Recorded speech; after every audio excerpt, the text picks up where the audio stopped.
Hi everyone. So today I'm going to talk to you about how to sew with knit fabrics.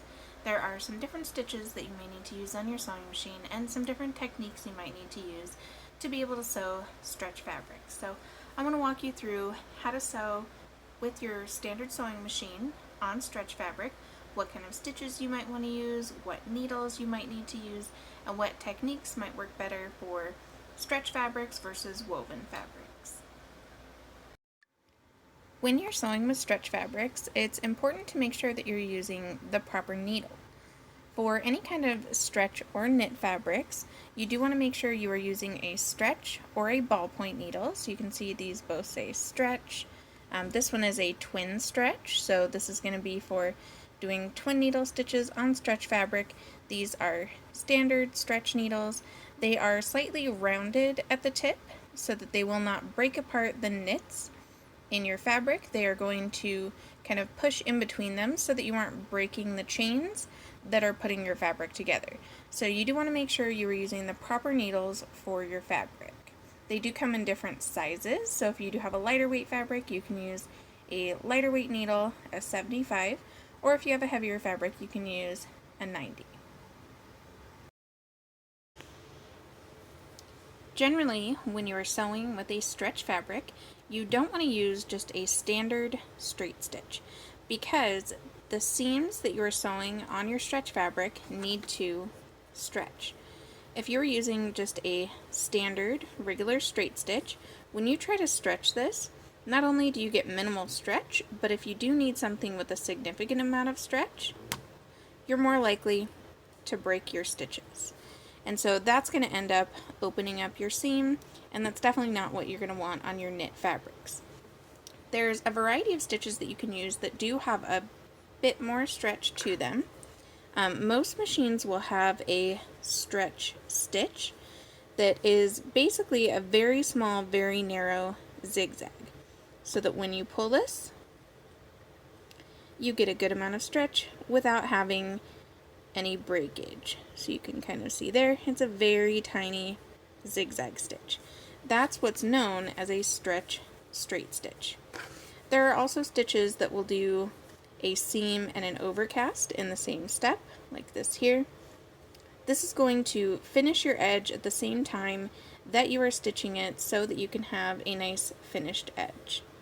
So all of these may be written in your instruction booklet as stretch stitches because they are made specifically for stretch fabrics. As an example of what some of these stitches might look like, here are some stitches on the machine I'm currently using. So this stitch right here is the stretch straight stitch. So it is going to be a slight zigzag, and it's going to be very narrow, very small, so that it will do a nice straight line while still having the capability to stretch. So that's an option. If you do have that on your sewing machine, you can use that to replace your straight stitch on stretch fabrics. The standard zigzag stitch is another stitch that's great that you can use for knit fabrics because it does have the ability to stretch. On your machine, you may have the capability to make these longer or shorter. That's going to be dependent on your particular machine. This stitch right here is a seam and overcast in one step, so it is going to do a straight stitch on the left hand side and it will do a zigzag jump over to the right to finish off the edge at the same time. Most knit fabrics don't require them to be finished on the edge, but if you do want to prevent your seams from rolling, you can use a stitch like this. You do also have stitches like this that are also seam and overcast in the same step, that are going to cover more of the edge. So depending on your machine, you probably have a variety of stitches that are specifically geared towards stretch fabrics to help make sure that you have a nice finished product. Although knit fabrics don't need to be hemmed because they generally don't fray or come apart, most knit items are hemmed, especially t-shirts, knit pants. You can do this on your standard sewing machine. They are generally done on cover hem machines or overlock machines that are going to do 2 straight stitches on top and this is going to connect underneath.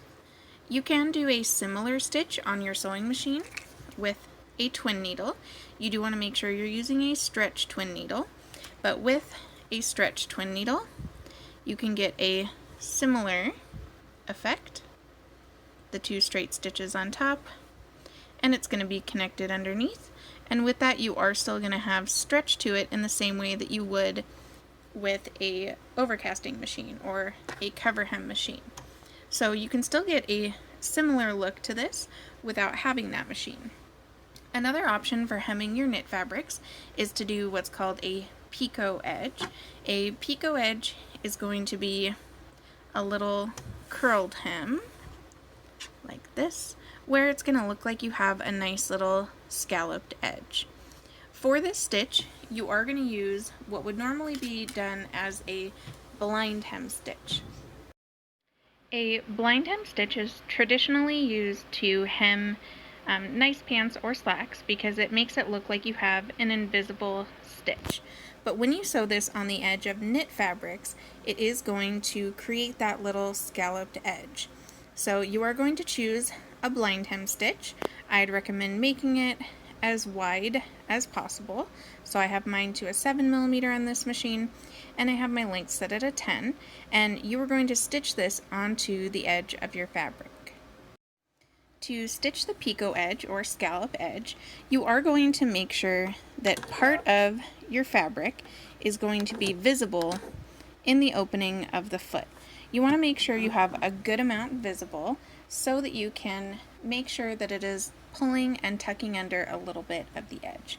So as I stitch,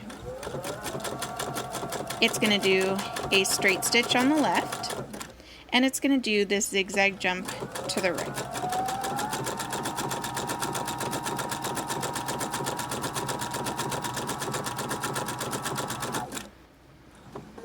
And that's going to create this picot edge, because every time it does that zigzag stitch, it is going to pull down the center and it's going to create that nice little scalloped edge. So this is another great way to hem your knit fabrics. It is still going to be nice and stretchy, and it's going to be decorative as well. So you can do this on the hems of t-shirts, you can do this along the neckline of a t-shirt, you could do this on a knit skirt, any type of knit edge. You can do this type of hem, or you can definitely do either just a zigzag stitch, or you can use a twin needle to add your hem.